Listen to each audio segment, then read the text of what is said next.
Halo semuanya, kembali lagi di Automobil TV. Pada video kali ini, kita akan membahas beberapa mobil-mobil niaga yang paling laris dan tangguh di Indonesia. Kalau berbicara soal mobil niaga di Indonesia, tentu kita sudah tahu apa saja mobil niaga yang paling laris dan tangguh di Indonesia. Berikut beberapa mobil niaga yang wajib dimiliki pengusaha yang ada di Indonesia. Kita mulai di urutan pertama. Di urutan pertama ada Suzuki Futura. Mobil ini mungkin masih sering kita jumpai di jalanan sebagai pengangkut barang sampai sekarang. Walaupun Suzuki Futura juga ada yang bukan tipe pickupnya.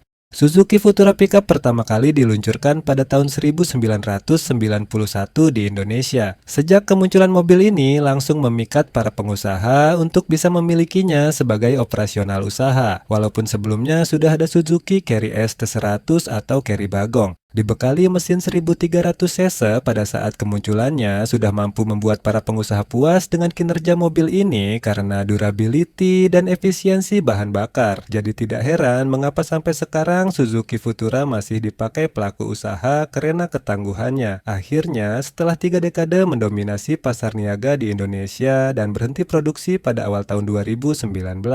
Untuk harga Futura generasi awal tahun 1991 berkisar antara 35 jutaan sampai 40 jutaan tergantung kondisi dan kelengkapan. Di posisi kedua ada Toyota Hilux tahun 2010. Mobil ini biasanya dikenal sebagai mobil proyek atau tambang karena ketangguhannya dalam melalui medan yang cukup berat. Hilux mempunyai dua varian yaitu bensin dan diesel. Untuk tipe bensin 2000 cc dengan kode mesin 1 TRFT mempunyai tenaga 134 horsepower atau 136 PS dan torsi 182 Nm. Dan jika ingin membawa beban yang lebih berat, mungkin lebih baik menggunakan varian diesel 2500 cc dan 3000 cc. Jadi tidak heran pada awal kemunculannya di Indonesia menjadi salah satu mobil pickup yang patut dimiliki karena ketangguhannya hingga sekarang. Masuk ke bagian interior. Untuk interior mungkin bisa dibilang cukup biasa saja karena mobil ini mengusung konsep pekerja yang tangguh tapi tetap tidak mengabaikan kenyamanan. Pada fitur hiburan memakai sistem audio bawaan dengan model double din TED player dan 4 speaker, dan untuk jok menggunakan material fabrik berkualitas dan tahan banting. Di bagian ban dan velg untuk yang single cabin tipe E2010 berukuran sebagai berikut.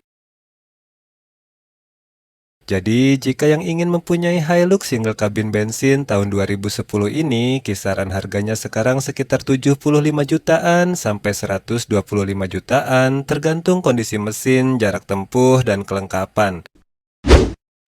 Selanjutnya ada Daihatsu Grand Max. Diperkenalkan pada tahun 2007 dan mulai dipasarkan secara massal di Indonesia pada tahun 2008. Mobil ini memang dirancang khusus sebagai kendaraan komersial di perkotaan ataupun di daerah-daerah. Pilihan mesin dari Daihatsu Grand Max ada dua. Yang pertama menggunakan mesin 1300 cc dengan kode K3DE, dan untuk tipe ini belum dilengkapi dengan power steering dan AC. Dan yang kedua dengan 1500 cc kode mesin 3S ZVE dan sudah dilengkapi teknologi VVTe, power steering, dan AC. Mobil ini sangat fungsional dan tentu saja dengan konsumsi bahan bakar yang irit, jadi sangat mempengaruhi dalam bidang usaha jika mobil ini dipakai untuk operasional. Kapasitas untuk bak dari Grand Max terbilang cukup luas dan lega dengan daya angkut maksimal mencapai 1 ton. Fitur keselamatan yang ditawarkan mobil ini sejak awal kemunculan yaitu untuk pengereman di bagian depan sudah menggunakan cakram dan tromol pada roda belakang, dan mobil ini juga sudah dilengkapi dengan seat belt. Jadi tentu saja Daihatsu Grand Max Pickup ini juga sangat berpengaruh dalam bidang usaha. Untuk pilihan Grand Max, selain pickup juga ada tipe blind van-nya yang juga diperkenalkan di Indonesia pada tahun 2007. Dan untuk spesifikasinya juga tidak terlalu berbeda dengan yang pickup. Pada kapasitas kabin bagian depan cuma dilengkapi dengan 2 kursi. Jadi untuk bagian belakang bisa memberikan ruang kargo yang sangat luas dan panjang hingga 2 meter. Mesin menggunakan K3DE berkapasitas 1,3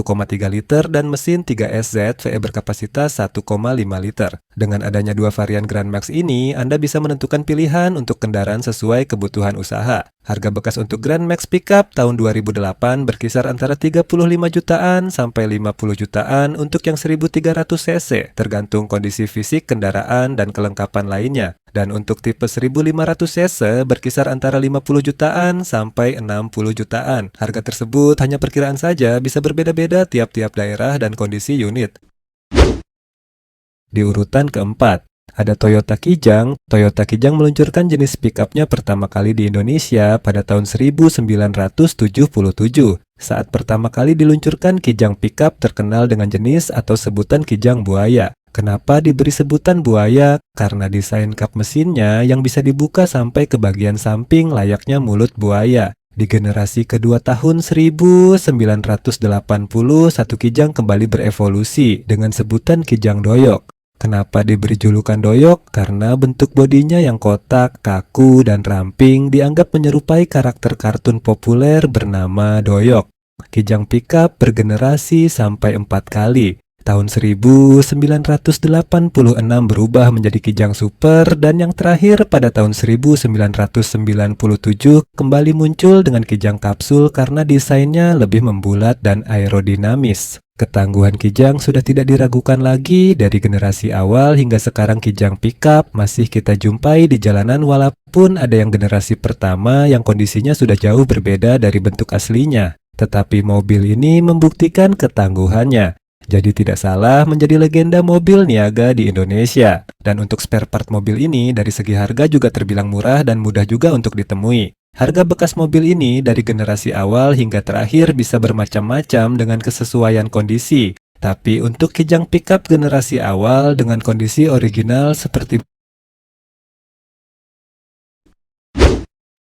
di urutan terakhir ada Mitsubishi L300. Untuk mobil yang satu ini sering kita jumpai di jalanan karena ketangguhan yang sudah tidak diragukan lagi. Diperkenalkan di Indonesia sejak tahun 1981 dengan varian bensin 1,4 liter.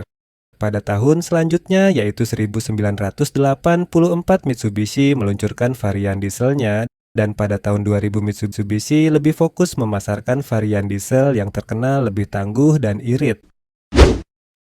Mitsubishi L300 tergolong minim dalam perubahan modelnya, terbukti sejak awal kemunculannya hingga sekarang hampir tidak signifikan untuk perubahan pada mobil ini. Selain memiliki mesin diesel yang hemat, rangka kuat, serta kemampuan menempuh jalanan berat, membuat L300 bertahan lebih dari 40 tahun di pasar otomotif Indonesia.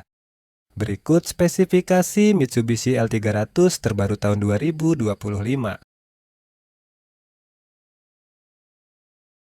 Karena kemampuan mobil ini yang sangat luar biasa dari dulu hingga sekarang, jadi tidak heran kalau L300 menjadi mobil wajib untuk para pelaku usaha di Indonesia. Selain semua kelebihan yang dimiliki mobil ini, harga jual kembalinya terbilang sangat stabil. Untuk varian diesel, tahun 2010 berkisar antara 80 jutaan, tergantung kondisi dan kelengkapan lainnya. Dan untuk harga baru, tahun 2026 berkisar antara 240 jutaan. Harga yang kami sebutkan cuma perkiraan saja. Terima kasih sudah menonton video ini. Jangan lupa like, komen, dan subscribe. Mohon maaf jika ada kesalahan atau kekeliruan. Terima kasih.